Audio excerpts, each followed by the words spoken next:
Duh.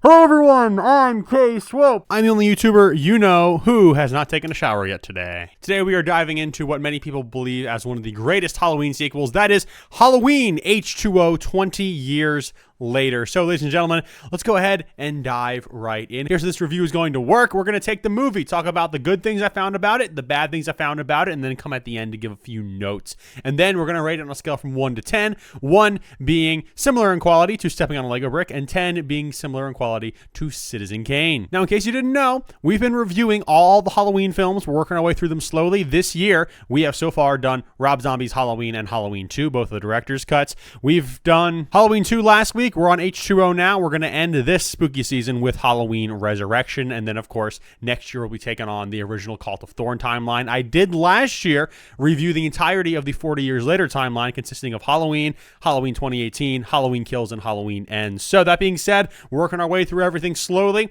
and this is the timeline we are on this year. Super excited for that. It's going to be great, really, really fun, but let's go ahead and dive right in. First things first, if you did not watch my review for Halloween 2, shame on you, go watch it. It's worth your time. But I mentioned how much of a sucker I am for the song Mr. Sandman, and this song is also used twice also in this film, and so of course I gotta put that in the good thing. I know it's such a small thing, but it's great. I gotta throw it in there. I also gotta throw in too, the first 10 minutes of this film are pretty great, I must say. I do quite like that. It's basically the whole setup. We're seeing how Michael finds Laurie, that she's still alive, all that good stuff. Nurse Marion Chambers, she's in this section also. We also have a appearance of a young Joseph Gordon-Levitt, so that's really fun to see. So I like seeing him in this, always a good time. But the opening 10 minutes, I think, are some of the best 10 minutes in this film. Don't want to get too far ahead of myself, but that is cool and that is fun. This film also has some really, really fun cameos. Or not so much cameos, but I guess small roles is a better way to put it. Some small roles. We have Janet Leigh, who is Jamie Lee Curtis's mom, okay, in real life. She also starred in Psycho. And in fact, they actually named her character in this film Norma, based on Norma Bates, right, from Psycho. She also drives a car we see that is, I believe, the same car that Norman Bates drives, if I'm not mistaken. So a lot of Psycho nods in there just because of that. I mean, she plays a small role. She has, 2 or 3 scenes where, she's seen prominently, does stuff, but nothing too big or crazy, but that's really, really cool to see. A little bit of a mother-daughter reunion, and so, that's always fun. Also, LL Cool J, he is the good comedic relief character. We'll put it like that. There's a few characters who try to do some funny things. A lot of them fall flat, but LL Cool J, he's funny. I like him in this film. He is a security guard for this private school who is an aspiring romance novelist, okay, like erotic fiction kind of stuff. And it's so funny. He's talking on the phone with his wife half the time, explaining what he's writing, and it's really funny. Interestingly, this film also uses a Frankenstein metaphor, and not specifically the monster. Everyone thinks Frankenstein's monster when they hear Frankenstein metaphors, but specifically Victor Frankenstein. As someone who read that book in high school and is a big snob for making sure people put a distinction between Victor Frankenstein and Frankenstein's monster not being Frankenstein, I do appreciate that, because the question is asked earlier in the film. They're talking about the book, and the question, of course, is asked being, what could Victor have done? Could Victor have done anything, I guess, to stop all the horrors that he's getting ready to, have throughout the book because of his monster that he makes? Which is really, really interesting, because that's kind of the same thought process that Laurie goes through later on. I think it's a quick, blink and you miss it if you're not paying attention kind of moment. So I think that is specifically interesting, because she does end up fighting back. And at the end, and I think this is a good thing too, move on to my next point, she kills Michael, okay? And Michael is clearly dead, right? So that gives some sort of resolution that kind of feels warranted, kind of feels earned. And so it's interesting. What happens is you think the movie ends, but Laurie knows better than to just let Michael go. So she basically kidnaps the coroner's van that they have Michael in and just kind of drives it off, goes berserk, ends up beheading him after he gets pinned between a tree and a hard place. This hard place being a van. But after that, it just kind of resolutions, goes to credits, and if the series were to end there, if that timeline were to end with this film, I'd think, okay, Halloween, Halloween 2, H20, a trilogy, it's all right. Not the worst thing I've ever seen. But as I'm sure you know, that does not end there, and that's where a lot of fans have some problems. And this movie, Halloween Resurrection, I'm going to watch it and put out a review next week, okay? And so I'm excited because I've not actually seen Halloween Resurrection yet, and I'm really excited to see it because I have heard things about it. Bad things about it. And so I'm excited to see it for myself. But speaking of bad things, we're moving to the bad section. Before we do, I want you guys to know, hey, if you've not joined the K-Swope Discord yet, go ahead and do that. It's going to be fun. It's going to be a good time. I'm just picking it up, just starting it out. So we're in the itty-bitty phase. Not a whole lot of people yet, but I'm trying to work on building some engagement. I'm posting, by the way, content, letting you know when my videos are out, letting you know what videos I'm planning on doing in the next couple of weeks, you know, my schedule, if you will. So I'm really excited for all of that. So if you want a little bit of sneak peeks behind the curtain, you want to know what's going to be coming out soon, Discord is the place to be. So it's on my page if you want to check that out as well. But you don't want to hear that. You want to hear about the bad things about this movie. And I do have some bad stuff. For one, the setting of this film is a private school somewhere in California, somewhere. I forget where. I think it's Northern California, if I'm not mistaken. And I don't like that setting. It doesn't look right for the Halloween franchise. You know, Haddonfield being in the small town just seems to feel so right for the Halloween season.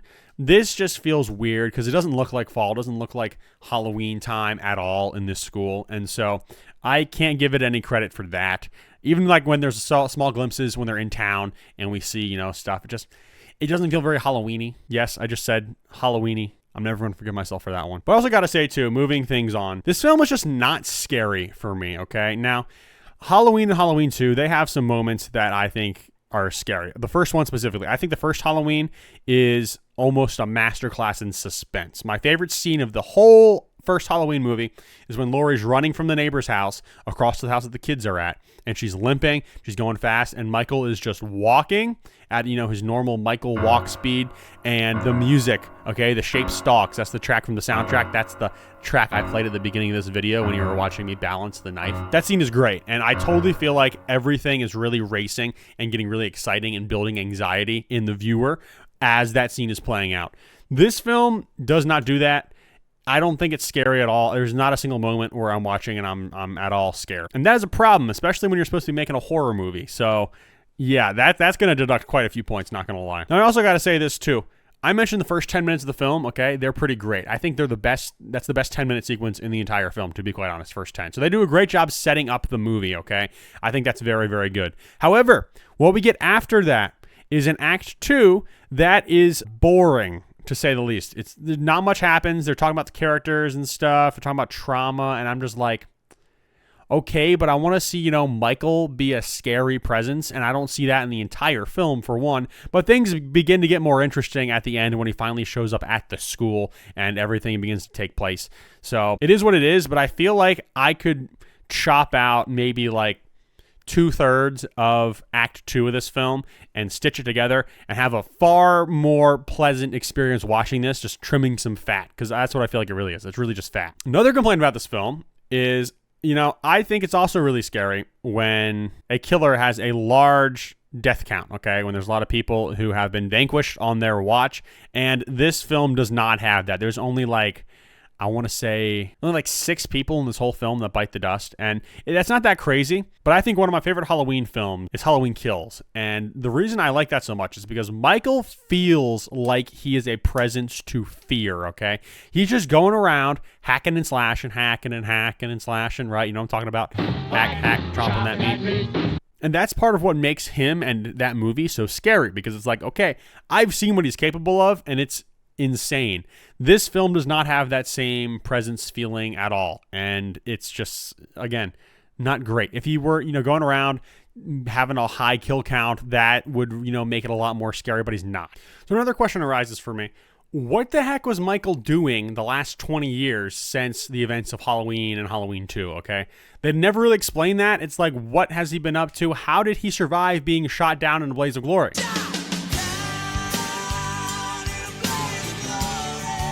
None of that is explained, and I don't like it. I just went back and rewatched the scene with the newspaper clippings just to make sure I didn't miss anything, and nothing. I mean, not a whole lot to go on. I mean, maybe he was out doing his stabby thing, but, like, why, who, what, when, where, why, how. I don't understand and get it. That's the biggest thing that's not explained to me. Like, why? What has been happening? I don't know. 20 years. I'm just really confused about all that. But not as confused as the design choice for Michael's mask in this film. It looks terrible. It is amongst the worst masks that we've seen in this franchise. It's, I don't know how to describe it. Like, for one, you can see the pupils, and I don't think that's ever a good thing unless, it's me wearing this Halloween mask I got from Spirit Halloween. That's a little different, okay? But when Michael Myers is in the freaking mask, I don't want to see his eyes, okay? No, they're supposed to be dark, supposed to be soulless. And it's funny because in the opening shots, right, we see the, sketch drawing of him, and he's got those dark eyes, and the eyes are not as nearly as dark when we see him in the film. And the mask just looks wonky and bad, and they just... Until the 40 years later franchise, right, the Halloween 2018 Kills ends, they did not get the mask right until that franchise, since the first movie. And that's very disappointing, to be quite honest. Another big disappointment in this film is the score. Now, nothing against John Ottman. John Ottman has done some great scores. He did the Superman Returns score, which I think is a fantastic one. Phenomenal, okay? However, this one, it's like, I'll put it like this. I don't dislike how it sounds, but I dislike how it's used in this film. The score is oh so important, I think, in Halloween. I think that's what really helped the first one be as good as it was, the way that the score worked. I talked about that a lot in most of the other Halloween films I've actually talked about, in this timeline at least.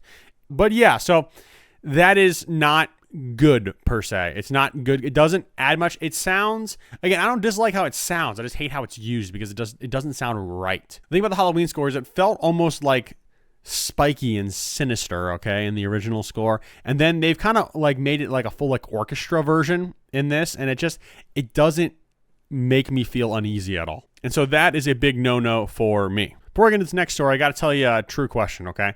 My mom, she is the queen of nostalgia, okay? She gets so nostalgic, and it's literally insane about, certain things and stuff. Not everything, obviously.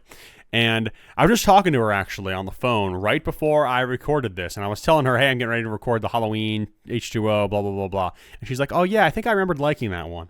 And I think she liked this one because there's so much nostalgia bait in this film, like a ton. Like I mentioned Mr. Sandman, I love that song, so that doesn't bug me that it was back in there. But it was pure nostalgia bait, straight up. They also keep bringing back lines and jokes and things like that. And don't get me wrong, they do that in my favorite Halloween films too, but it feels much more natural and earned in those films than it does here. It's just kind of shoehorned in here when they're trying to be nostalgic about stuff, and I don't feel it. It's Halloween. I guess everyone's entitled to one good scare, huh? It's Halloween. Everyone's entitled to one good scare. Well, hey, it's Halloween. I guess everyone's entitled to one good scare. But anyways, that's all the bad stuff I have to say about the movie. Again, I feel like I have a lot there. I'm going to be quite controversial when I go to rate this film because a lot of people like it. I'm not a very big fan of it, to be quite honest. We'll talk about that in a little bit. Before we do, I got to say some notes. First things first. I absolutely admire Jamie Lee Curtis's dedication and admiration for this franchise because, for one, it kind of put her on the map, and I think she realizes that, and that's why she's come back to it so many times. She's been in how many Halloween films now? There was the OG, Halloween 2, and then this one, Resurrection, and then we had the new trilogy, so that's like what? 4 + 3, 7. 7 films she's been in Halloween. And that's a good chunk of the franchise, to be honest, too. And so, I appreciate that. I think it's good that she's still involved in some way, shape, or form. I don't know what the franchise is going to look like after the Blumhouse trilogy that we just got, the 40 Years Later trilogy. But I don't know. We'll see. But the fact that she keeps coming back, I really admire and appreciate. And again, it's like the anniversaries are really big and important to her. So I just got to say, I respect that and admire the heck out of Jamie Lee Curtis because she's doing that for the fans, I think. I think the fans really want to see that, and she understands and respects that from my understanding. And I think it's great. So Jamie Lee Curtis, great work. Keep it up. We appreciate you. It's also interesting, too. I bring up the 40 Years Later timeline because these are both kind of reboot to soft reboots, and they both go in very different directions. So much so that I feel like the Laurie in this film goes in the opposite direction that the 40 Years Later Laurie goes in, because she goes, okay, I'm going to become a bigger predator, so Michael becomes my prey. Versus in this film, she's like, okay, Michael is terrifying. I'm going to go as far away as possible and, fake a car accident death so that I can get away from being underneath his shadow and his fear and hopefully divorce myself from everything that happened. So it's really, really interesting because 40 years later, Laurie is defined by the events of that Halloween night versus this Laurie is more afraid of and is trying to run away and escape from the events that took place that night, which is very, very fascinating, and it goes in two very different directions, which I think is still a fun thing to explore and see. But at the end of the day, after all my rambling, Halloween H20 20 years later, which is a mouthful of a title, I will say. But what do I think of it overall? Scale from 1 to 10. I think I have a hard time giving this film anything greater than a 5, to be quite honest. I know so many fans of this film are out there. Let's just say I'm not a really big one of them. I don't really care for this timeline, to be quite honest. I think it could be a lot better, but, you know, it's this or that. We'll have to see. But I will say I'm very excited to experience for the first time Halloween Resurrection, which, like I said, I'm going to do a review for that next week. It's also going to be my first time watching this film, and I'm really, really excited because I hear it is really, really bad. But that's for me to decide and you guys to find out next week. Hopefully you guys tune in. Subscribe if you have not already and want to see more reviews like this, more commentary, more videos like that. I'm always putting that stuff out. Try to do 2 videos a week whenever I can, so it's going to be a great time. But in the meantime, I'm K Swope, and hey, I will see you in the next one. And don't forget, Jesus loves you. But until then, catch you later.